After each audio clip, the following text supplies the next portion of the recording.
સુરતના ગોડાદરામાં નકલી પોલીસ ઝડપાઈ છે। પોલીસ તરીકેની ઓળખ આપીને વ્યક્તિ પાસે રૂપિયાની માંગણી કરતા બે નકલી પોલીસની ધરપકડ કરાઈ છે। સુશીલ તિવારી અને અતુલસિંહ સિંઘ નામના બે આરોપીઓની ધરપકડ થઈ છે। ગોડાદરા પોલીસ દ્વારા કાર્યવાહી કરાઈ છે તો વ્યક્તિને પોલીસ તરીકેની ઓળખ આપી હતી એ વ્યક્તિએ ખોટા કામ કરો છો કહી રૂપિયાની માંગણી કરી હતી તો ધાક ધમકી પણ આપી હતી। રૂપિયા નહીં આપો તો ખોટા કેસમાં ફસાવી દેવાની ધમકી આપી। વ્યક્તિને શંકા જતા ગોડાદરા પોલીસ મથકમાં ફરિયાદ આપી જે ફરિયાદના આધારે પોલીસે ગુનો નોંધી તપાસ હાથ ધરી। તપાસના અંતે બંને નકલી પોલીસને અસલી પોલીસે ઝડપી પાડ્યા। વધુ તપાસ ગોડાદરા પોલીસે હાથ ધરી છે।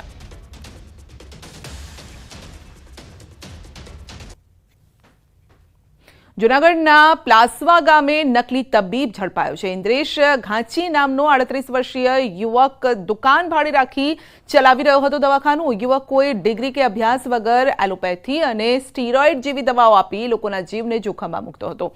પોલીસે સ્ટીરોઇડ દવા અને મોબાઈલ સહિત 64,000ના મુદ્દામાલ સાથે યુવકની ધરપકડ કરી છે।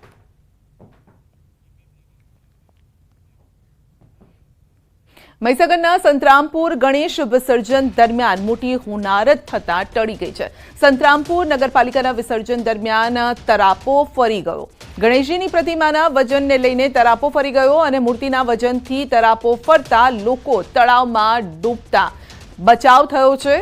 તળાવની વચ્ચોવચ્ચ તરાપો મૂર્તિના વજનથી ફરી જતા તરાપા ઉપર રહેલા લોકો પણ નદીમાં પડ્યા। તરાપો ફરી જતા સ્થાનિક તળાવમાં ડૂબતા લોકો બચ્યા છે। તરવૈયાઓ દ્વારા અન્ય બોટની મદદ લેવાઈ લોકોને બચાવી લેવાયા છે। નગરપાલિકાના ફાયર સેફટીના કર્મચારીઓ દ્વારા લોકોને બચાવી લેવાયા છે। તો દ્રશ્યો અમે આપને બતાવી રહ્યા છે કે તળાવ વચ્ચોવચ્ચ જ લોકો ડૂબવા લાગ્યા હતા જો કે બાદમાં તુરત જ બોટ ત્યાં પહોંચી ગઈ અને લોકોને બચાવી લેવાયા છે।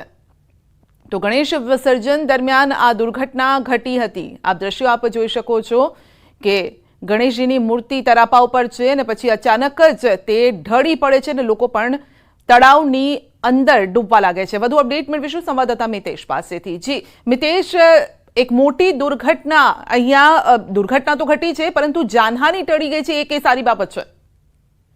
જી બિલકુલ સંધ્યા, જો વાત કરવામાં આવે તો ગજરોજ જે ગણેશજીના વિસર્જનની કાર્યક્રમ યોજાઈ રહ્યો હતો તેમાં નગરપાલિકા દ્વારા જે ક્રેન દ્વારા અને ક્રેનથી જે વચ્ચોવચ્ચ તળાવની અંદર ગણપતિ ડુબાડવાની જે કામગીરી ચાલુ હતી તે દરમિયાન જે કેટલાક લોકો હતા જે પંડાલના જે લોકો હતા તે મૂર્તિ લઈને આવ્યા હતા પરંતુ મૂર્તિનું વજન વધારે હોવાના કારણે જે તરાપો હતો, જે પાણીમાં તરતો તરાપો હતો તે નમી ગયો હતો અને જે લોકો હતા તે પાણીમાં અંદર તળાવની અંદર ખાબક્યા હતા। જો કે સ્થાનિક તરવૈયાઓ દ્વારા તેઓને બચાવી લેતા આબાદ બચાવ જોવા મળી રહ્યો છે।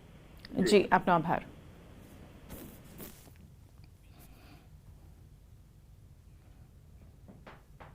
ગણેશ વિસર્જન સમયે ડૂબવાની ઘણી ઘટનાઓ બનતી હોય છે અને તેમ છતાં પણ આવી દુર્ઘટનામાંથી લોકોએ શીખ નથી લીધી। જી હા, વડોદરામાં નેતાઓની બેદરકારીનો એક વિડીયો સામે આવ્યો છે। ગણેશ વિસર્જન દરમિયાન નેતાઓ કોઈ પણ સેફટી વિના તરાપા ઉપર ઊભા રહી વિસર્જન કરતા દેખાયા છે। નેતાઓ સહિત 14 લોકોએ તરાપા ઉપર ઊભા રહી અને વિસર્જનની ફોટોગ્રાફી પણ કરાવી છે અને તળાવ પર પાલિકા અને ફાયરની ટીમ સહિતનું તંત્ર ફક્ત તમાશો જોતું રહ્યું છે। સામાન્ય માણસો પર રૂઆબ બતાવતું તંત્ર નેતાઓ પાસે કઠપૂતળી કેમ બની જાય છે તે સવાલ છે।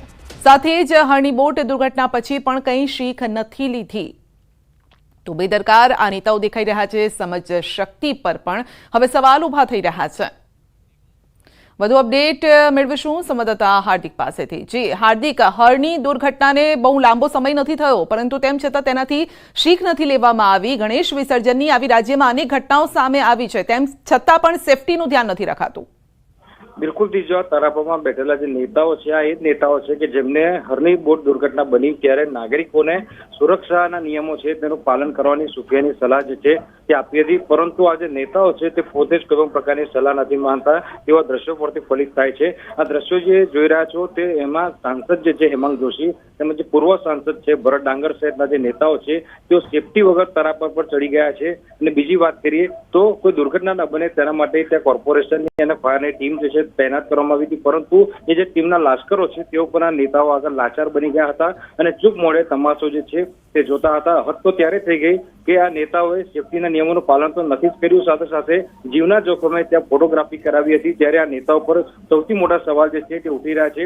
અહીંયા સવાલ એ થાય છે કે જો નિયમ બનાવવામાં આવતા હોય તો એ નિયમ સામાન્ય માણસ અને નેતાઓ બંને પર લાગુ થવા જોઈએ, પરંતુ આ નેતાઓ જે છે તેમને કોઈ પણ જાતના નિયમો જે છે તેની પરવા કરી નથી. ત્યારે હવે આ નેતાઓ વિરુદ્ધ કેવા પ્રકારની કાર્યવાહી થાય છે તે જોવું રહ્યું છે. સંજય જી બિલકુલ, હાર્દિક આપનો આભાર અમારી સાથે જોડાવા બદલ. તો બે ઘટનાઓ આવી સામે આવી છે, મહીસાગર અને વડોદરાની ઘટના, અને જેમાં બંને ઘટનામાં એક સામ્યતા એ છે કે બંનેમાં તરાપા ઉપર લોકો ઊભા છે. એકમાં નેતાઓ છે, એકમાં સામાન્ય લોકો છે. એકમાં દુર્ઘટના ઘટી છે, બીજામાં દુર્ઘટના નથી ઘટી, પણ એ થઈ પણ શકે છે. સવાલ એ છે કે અહીંયા મહીસાગરમાં જે ઘટના ઘટી ગણેશજીની સાથે લોકો પણ પાણીની અંદર ડૂબવા લાગ્યા હતા. જો કે તુરત જ ત્યાં સેફટી જે ટીમ હતી, રેસ્ક્યુની ટીમ હતી, તેઓએ તેમને બચાવી લીધા. સવાલ એ છે કે અહીંયા નેતાઓ જ લોકોને આવી પ્રેરણા આપી રહ્યા છે કે ભાઈ જીવને જોખમમાં મૂકો, પછી જે થાય એ જોયું જશે. કારણ કે ના તો સેફટી ગાર્ડ એ લોકોએ જેકેટ પહેર્યા છે, ન તો સેફટીનું કોઈ ધ્યાન રાખવામાં આવ્યું છે. સવાલ એ છે કે નેતાઓ લોકોને આ રીતે શીખ આપશે. જ્યારે કોઈ ઘટના ઘટે છે ત્યારે સુફિયાણી વાતો કરે છે, સુફિયાણી સલાહો આપે છે, પરંતુ પછી શું? પોતે પણ એ ભૂલી જાય છે, ફોટો સેશનમાં મસ્ત થઈ જાય છે, વ્યસ્ત થઈ જાય છે. તેમને ત્યારે નથી ખબર કે લોકોને શું મેસેજ જઈ રહ્યો છે. અને એનું જ કારણ છે કે મહીસાગરમાં આ પ્રકારની દુર્ઘટના ઘટી.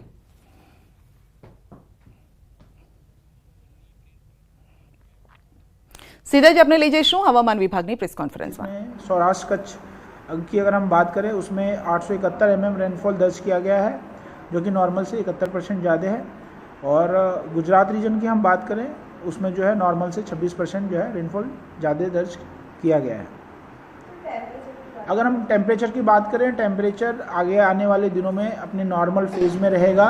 अगर हम बात करें पिछले 24 घंटों में कैसा तापमान दर्ज किया गया, उसमें अहमदाबाद में 33.6 डिग्री सेल्सियस तथा गांधीनगर में 34.2 डिग्री सेल्सियस तापमान दर्ज किया गया है, जो अपने नॉर्मल टेम्परेचर में मेंटेन कर रहा है.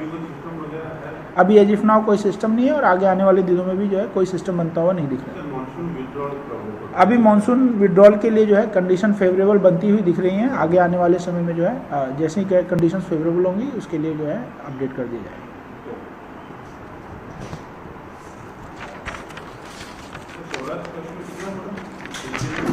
Total 871 mm.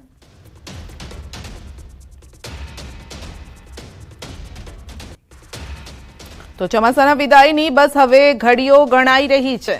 હવે એ કન્ડિશનમાં છે અને ફેવર કરી રહી છે કન્ડિશન કે ચોમાસું વિદાય લઈ શકે છે, પરંતુ તે વચ્ચે પણ છૂટોછવાયો વરસાદ થતો રહેશે. વરસાદને લઈને હવામાન વિભાગની આગાહી છે. નિષ્ણાતો પણ કહી ચૂક્યા છે કે સપ્ટેમ્બર મહિનામાં વરસાદ રહેવાનો છે. આગામી સમયમાં સૌરાષ્ટ્રમાં વરસાદ થઈ શકે છે. આ સાથે જ ઉત્તર અને મધ્ય ગુજરાતમાં પણ વરસાદની વકી છે.